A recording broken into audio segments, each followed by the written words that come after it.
신앙생활 하시는 많은 사람들의 가장 큰 숙제는 이 믿음에 대한 것입니다. 우리가 믿음을 성장하고 싶고 믿음이 자라기 원하고 이 땅 가운데 누구보다 믿음 있게 살아가고 싶은 것이 우리 모든 믿는 사람들의 간절한 소망입니다. 그래서 기독교 방송이라든가 이런 거 보시다 보면 믿음의 간증들이라든가 믿음을 통해서 큰 일을 하신 분들의 이야기를 우리가 종종 듣게 되는데요. 그럴 때마다 우리가 배우는 한 가지는 나도 저런 믿음이 있었으면 좋겠다. 나도 누군가에게 이러한 믿음을 나타내고 싶다라는 생각을 모두 하게 될 것입니다. 사실 그런데 믿음에 대해서 우리가 많은 고민을 하고 생각하지만 좀처럼 잘하지 않는 것이 믿음이고 좀처럼 남들에게 난 이렇게 믿음이 있는 사람이야 라고 말하는 것이 힘든 것이 사실입니다. 그래서 오늘은 이 믿음의 사람 라합을 통해서 우리가 어떻게 하면 믿음 있는 삶을 살게 되고 어떻게 하면 믿음을 통해서 무엇을 할 수 있는지를 한번 생각해보는 시간을 가지고자 합니다. 교회를 다니신 분들은 라합에 대해서 많이 들어봤을 거라 생각합니다. 기생 라합에 대해서 많이 들어보셨겠지만 잠깐 이 라합에 대해서 조금 설명을 드리고자 합니다. 여호수아 2장에 나오고요. 또 이제 계속적으로 성경에서 몇 차례 언급되는 인물인데요. 이 기생 라합은 말 그대로 기생 라합이라고 얘기하고 있습니다. 기생을 이제 우리말 성경으로 번역하면 보통 창녀로 번역되게 되는데요. 그래서 몸을 팔고 살던 사람인 것을 우리는 알 수 있습니다. 그런데 우리가 생각해야 될 것은 뭐냐면 요즘 같은 시대는 이제 기생이다, 창녀다 이러면 숨어서 일을 해요. 그래서 나타나지 않고 저 사람이 직업인지 자기가 얘기하기 전까지는 이 사람이 기생인지 아닌지를 알 수가 없습니다. 요즘 같은 시대는 더 그렇죠. 그런데 이 시대는 성경이 기록된 이 당시는 기생이란 직업이 우리가 아는 것처럼 막 이렇게 숨어있고 그런 직업은 아니었던 것 같습니다. 왜냐하면 가나안 지방은 특별히 좀 성적으로 많이 문란한 시대였어요. 그래서 이 시대에는 성이 굉장히 개방되고 성적으로 아주 극하게 타락한 시대였기 때문에 기생 라합이 이 말씀을 보다 보면 성벽 근처에 살면서 많은 사람을 만나고 이야기했다는 것을 볼 수 있습니다. 기생이라는 것이 이 당시는 우리가 아는 것처럼 아주 힘들고 어려운 직업은 아니었던 것 같아요. 그래서 기생 라합은 그것을 통해서 생계를 꾸려가고 삶을 유지하던 사람이었습니다. 그런데 우리가 좀 흥미롭게 봐야 될 한 가지 사실은 이 기생 라합이 삶을 살면서 수많은 정보를 들었던 사람인 것 같아요. 그러니까 많은 사람들이 이제 이 기생 라합의 집을 방문하면서 여러 가지 것들의 이야기를 하게 됩니다. 그건 뭐냐면 이러이런 소문, 이러이런 이야기들을 전달해 준다는 것이죠. 아무래도 사람을 많이 만나다 보니까 다양한 정보를 듣게 된 것 같습니다. 그중에서 이 기생 라합이 당시에 어떤 정보를 듣게 되냐면 이집트를 나온 어떤 민족이 있는데 그 민족을 통해서 어떤 신이 큰 역사를 이룬다는 소문을 듣게 됩니다. 그 신이 가나안을 계속 다가오고 있는데 주변의 광야에는 여러 나라들을 물리치고 그 신이 막강한 힘을 가지고 조금씩 자신이 살고 있는 땅으로 다가온다는 소리를 듣게 됩니다. 그러면서 이 기생 라합은 한 가지 생각을 하게 돼요. 내가 여기서 어떤 삶을 살아야 되고 어떤 선택을 해야 하는지에 대한 고민을 가지게 됩니다. 그러면서 이제 오늘의 이야기가 시작되게 됩니다. 우리 사랑하는 성도님들은 믿음을 무엇이라 생각하고 믿음을 우리가 어떻게 성장시킬 수 있는지를 한번 생각해 보셔야 합니다. 나는 어떻게 믿음이 생겼나? 우리 다 믿음이 있잖아요. 하나님을 믿고 살고 하나님을 성실하게 믿는데 그럼 내 믿음은 어디서 출발했는지를 생각해 볼 필요가 있습니다. 그러니까 성경을 보면 믿음은 이렇게 얘기하고 있습니다. 로마서 10장 17절에 뭐라고 얘기하냐면 그러므로 믿음은 들음에서 난다라고 얘기하고 있습니다.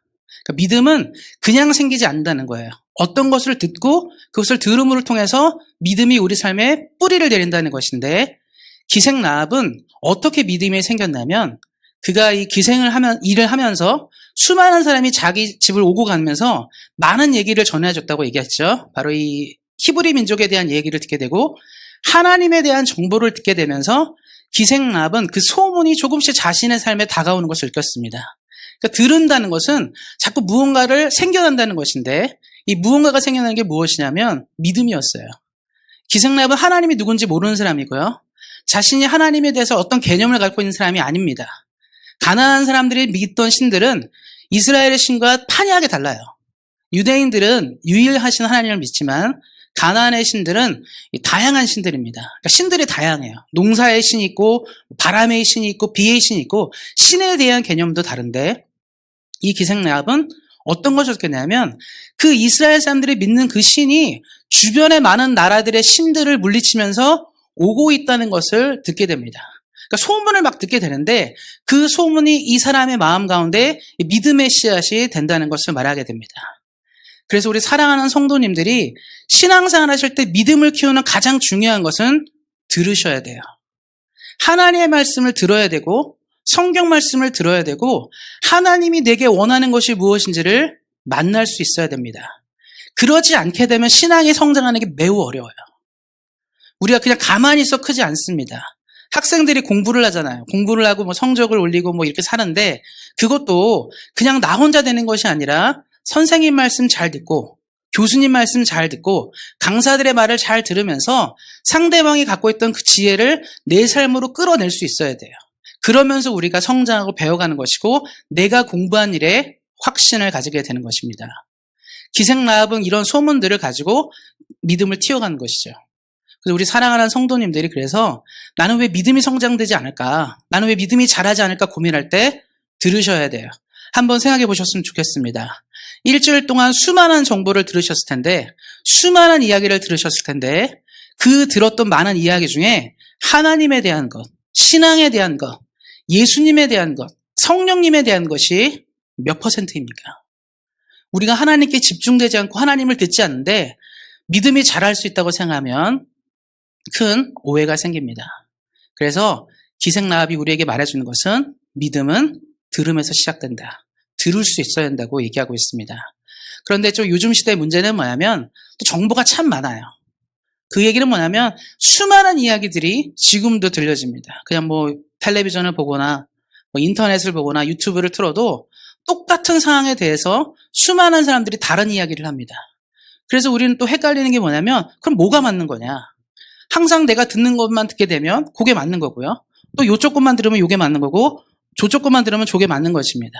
그래서 이 많이 듣게 되는데 여기서 그럼 뭘 들어야 되는지를 한번 생각해 봐야 됩니다.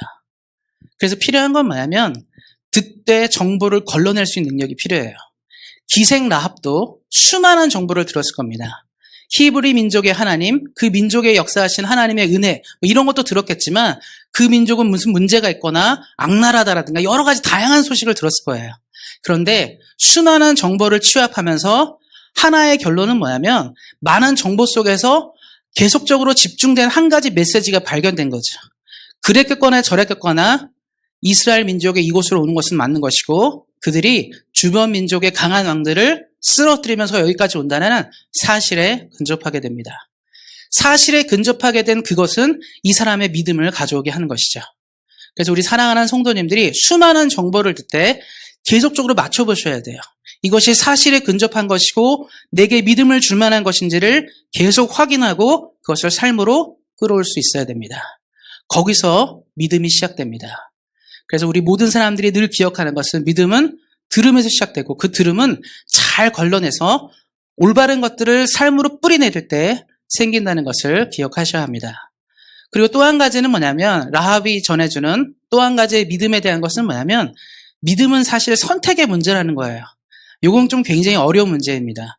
우리는 그냥 성경을 읽으니까 라합이 믿음의 사람이고 믿음의 인물이니까 참 좋은 사람이다 이것만 생각하시는데 그 당시 한번 이해하셨으면 좋겠어요.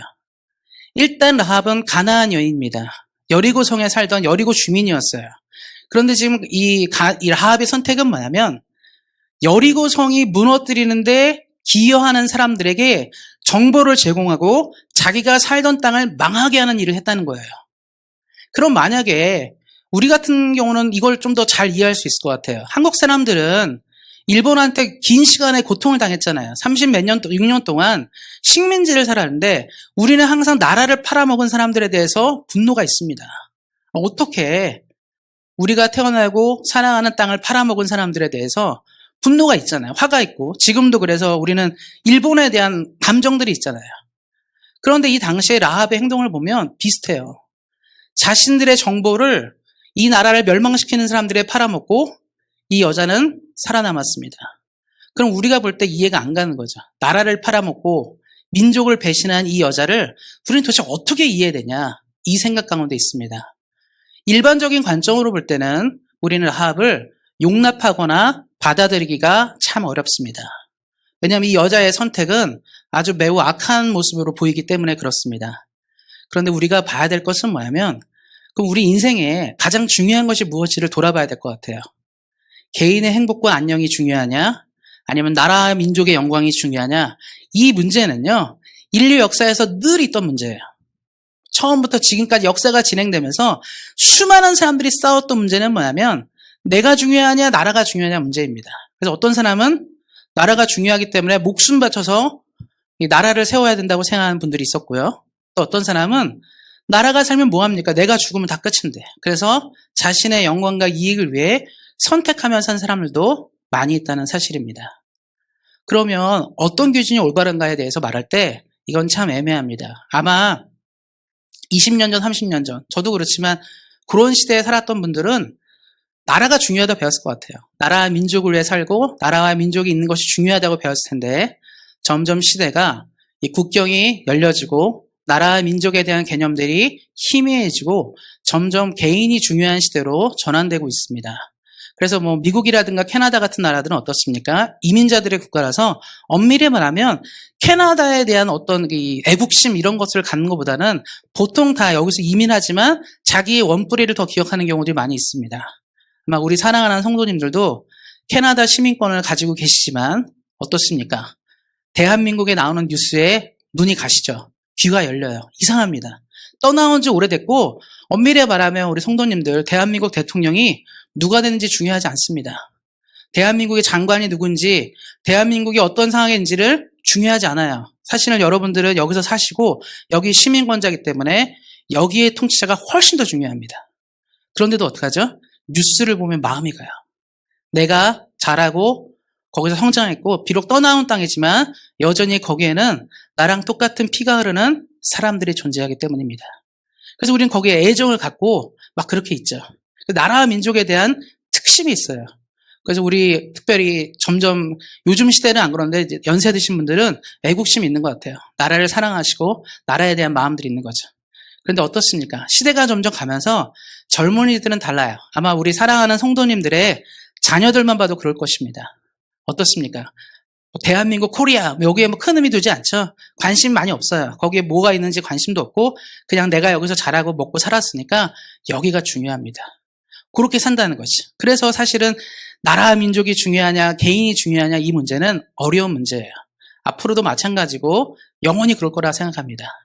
그러면 어떻게 선택을 해야 되냐 문제는 좀 다른 문제가 되는데요. 그냥 막무가내로 나라와 민족이 중요하니까 이렇게 선택할까? 아니면 개인이 중요하니까 이렇게 선택할까? 이 문제는 아니라고 생각합니다. 라합의 기준은 나라와 민족에 대한 선택도 아니고요. 개인의 영광과 이익에 대한 선택도 아니었습니다. 말씀이 이제 어떤 말씀이냐면 여호수아 2장 11절에 그러니까 오늘 성도님들 집에 돌아가셔서 여호수아 2장 말씀 한번 시간 내서 읽어보시면 오늘 설교를 조금 더 잘 이해할 수 있습니다. 여호수아 2장 11절에 이런 말이 있습니다. 너희 하나님 여호와는 위로는 하늘에서도 아래로는 땅에서도 하나님이시니라. 하나님이 누군지를 모르고 살았던 이 여자가 하나님에 대한 정보를 가지면서 믿음이 생겼는데 이 하나님, 이 유대인들이 믿는 이 하나님은 보통 분이 아니라는 걸 알았어요. 어떻게 정의를 했냐면 위로는 하늘에서도 하나님이고 아래로는 땅에서도 하나님이다. 다른 말로 하면 온 지구의 주인은 이 하나님이라는 걸 판단하게 된 거예요. 그렇다면 우리가 이 땅을 살아갈 때 선택할 때 여러분 사랑하는 성도님들 무엇이 가장 중요합니까? 우리가 선택할 때 가장 중요한 기준이 무엇입니까? 말할 때 라헬이 본 것은 뭐냐면 천지를 만드시고 천지의 주인이 하나님이라면 그 하나님 편에 서는 게 맞는 거예요. 우리가 아는 것은 나라와 민족에 서는 게 맞는 거고 개인의 이익을 위해 서는 게 맞는 거고 돈을 위해 서는 게 맞는 거고 권력을 위해 서는 게 맞는 게 아니라 하나님, 세대의 주인이고 시대의 주인이고 모든 것의 주인이신 하나님을 선택하는 것이 가장 올바르다는 거예요. 그래서 이 여자는 무엇을 선택하냐면 하나님이 이런 분이라면 우리도 그렇잖아요. 온 세상의 주인이신 하나님을 따라가는 게 맞는 거지 지금 망해버린 신들을 섬기는 여기에 머무는 게 중요한 것이 아니라는 것을 알게 되는 것이죠. 그래서 믿음은 굉장히 중요한데요. 선택의 문제가 있습니다. 어떤 문제가 우리 발생하잖아요. 우리 사랑하는 성도님들이 이 땅을 사시면서 수많은 일들을 경험하시거든요. 그럴 때마다 판단 기준이 뭐냐면 이게 나한테 조금 더 좋을까? 이게 우리 애들에게 조금 더 좋을까? 이게 우리 회사에, 이게 내 삶에 조금 더 좋을까? 이런 기준으로 선택하지 마시고 무엇을 보라고요? 천지를 지으시고 온 생의 주인이신 하나님은 이 문제 가운데 어떤 선택을 하실까? 만약에 하나님이 계시다면 난 당연히 하나님 따라가는 것이잖아요. 하나님이 원하시면 하나님을 선택하는 것입니다. 성경을 읽다 보면 우리가 가장 어려운 것 중에 하나가 뭐냐면 이해되지 않은 선택들이 있어요. 가령 이제 예레미야를 예를 들면 예레미야 시대 때 하나님이 뭐라고 말했냐면 바벨론에 70년 동안 끌려가야 된다. 남유다는 망할 것이고 우리는 이 망한 가운데 70년을 다른 나라에서 종살이를 해야 된다는 이 메시지를 들고 나옵니다. 그러니까 예레미야의 이 메시지는 충격적인 메시지예요. 우리나라는 곧 망할 거야라는 뜻입니다. 우리는 곧 망해서 이제 우리는 왕도 없어질 것이고 귀족도 없어질 것이고 우리가 먹고 사는 땅도 사라질 것이라고 얘기하는 거예요. 그럼 이것은 우리에게 어떤 의미를 주냐면 충격을 주는 거죠. 야, 우리가 여기서 이렇게 먹고 살았는데 어떻게 된다는 거야? 이런 건데 예레미야는 매우 단호했어요. 그럼 예레미야는 이상한 사람입니까? 아니에요. 그럼 뭘 아냐면 하나님이 선택을 보자는 거죠. 하나님이 이렇게 말씀하셨으면 이렇게 가겠다. 하나님이 지금 우리에게 원하는 것이 이것이냐? 나는 받아들이겠다는 것이죠. 우리 사랑하는 성도님들이 이 땅을 사실 때 하나님을 선택하는 믿음이 있으셔야 합니다. 이 라합이 보여준 것은 바로 이것이에요. 라합의 인생 가운데 내가 다른 것을 바라보고 다른 것을 추구하고 다른 것을 기대지 않겠다고 결정한 건 뭐냐면 이 라합이 하나님에 대한 믿음이 가슴 속에서 심장 속에서 살았기 때문입니다. 그럼 하나님이 그럼 이 라합의 선택을 어떻게 보셨을까요? 우리가 이 말씀을 쭉 보다 보면 라합이 이제 구약 성경을 지나서 신약 성경에도 몇 차례 등장하게 되는데 오늘 말씀에도 나왔죠. 이 라합이 이 마태복음 1장에 예수님의 계보에 자신의 이름을 올려놓고 있어요. 라합이 결혼을 하게 되는데 이 정탐꾼 중에 한 명이랑 결혼하게 됩니다. 그래서 아이를 낳게 되는데 그 아이가 우리가 너무나 잘 알고 있는 사람 룻기에 나오는 보아스예요. 보아스가 바로 라합의 아들입니다.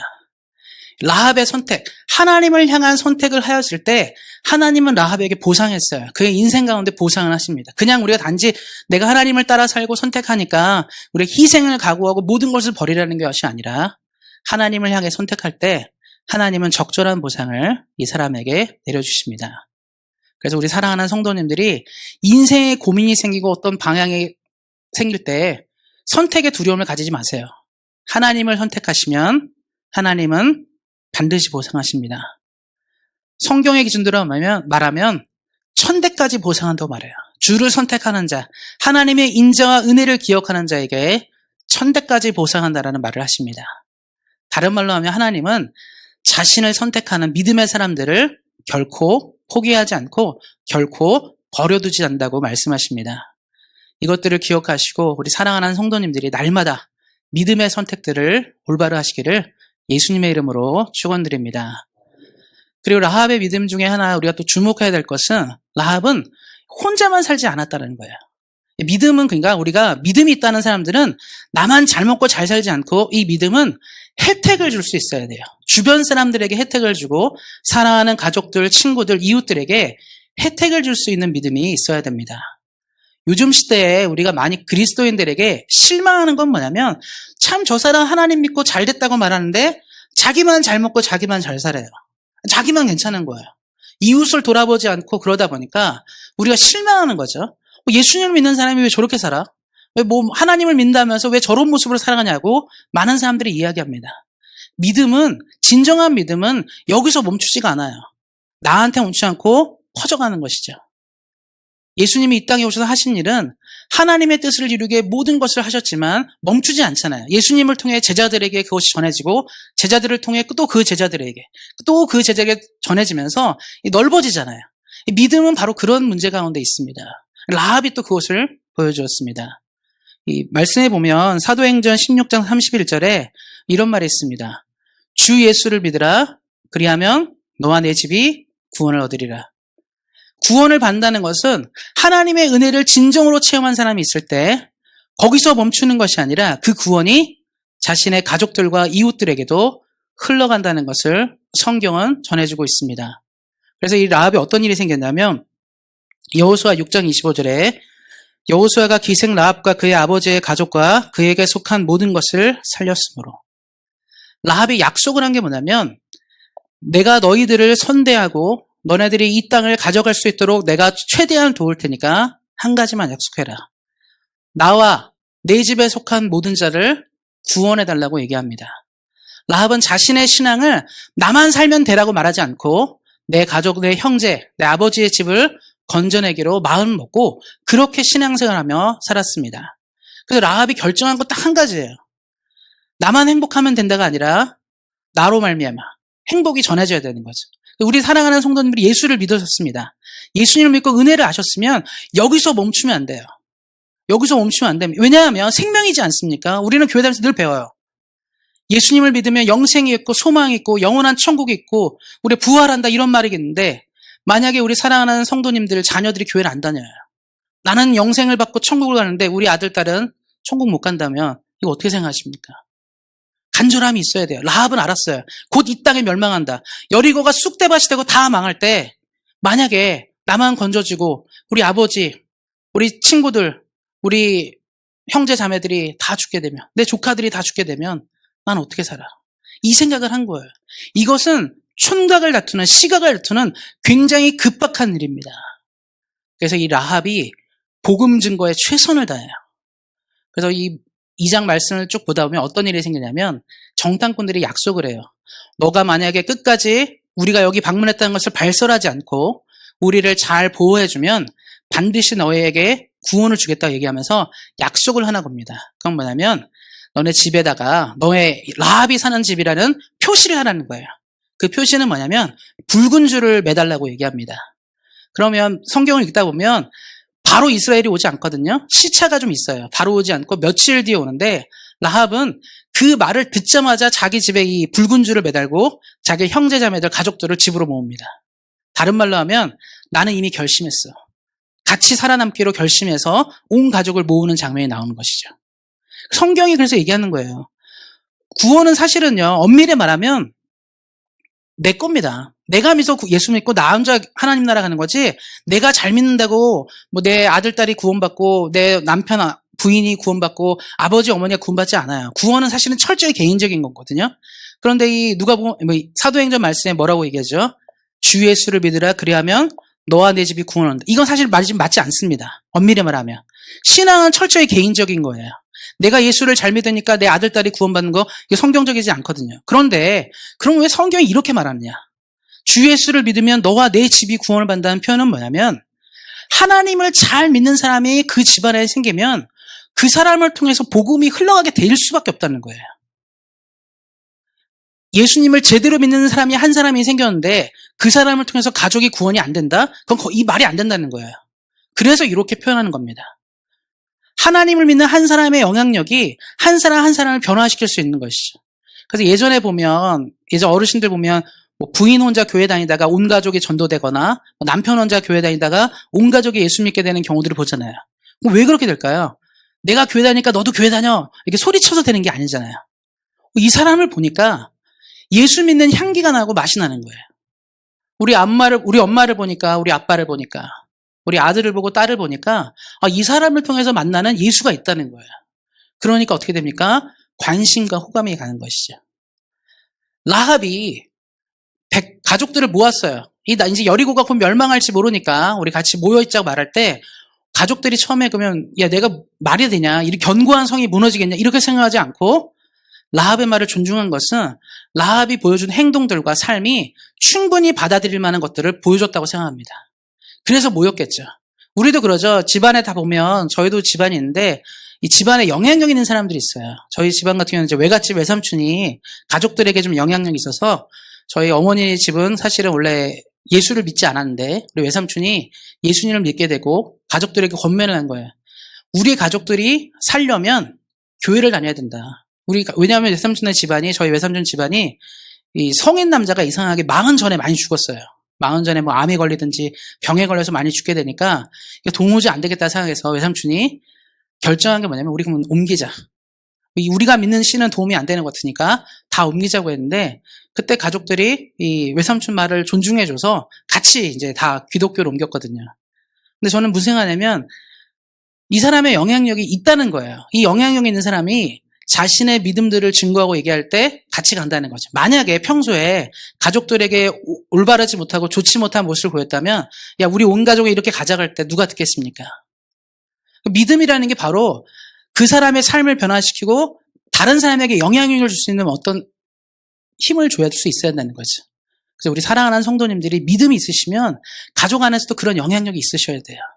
그래서 내가 하는 한마디 한마디가 우리 가족을 살게 하고 우리 공동체를 살게 하는 믿음으로 나갈 수 있어야 합니다. 그리고 신앙생활 하실 때 늘 기억해야 되는 건 뭐냐면 자꾸 우리는 믿음을 생각할 때 특별한 기적과 엄청난 뭐를 생각하는데 이 라합의 이야기를 보시면 특별한 기적과 엄청난 것이 나오진 않습니다. 평범했어요. 그냥 정탐꾼들을 통해서 많은 사람들을 통해 들었던 그 정보, 하나님은 위대하시다. 하나님은 온 천지의 주인이시다는 그 한마디를 붙잡고 그리고 그것을 그냥 믿음으로 새기고 그것들을 가지고 하나님을 선택하고 그리고 그것을 이웃에게 나눠주고 자기 가족에 나눠주면서 그런 모습밖에 없습니다. 우리가 아는 것처럼 산을 옮기거나 죽은 자를 살려내고 엄청난 믿음을 보여주지 않았다는 겁니다.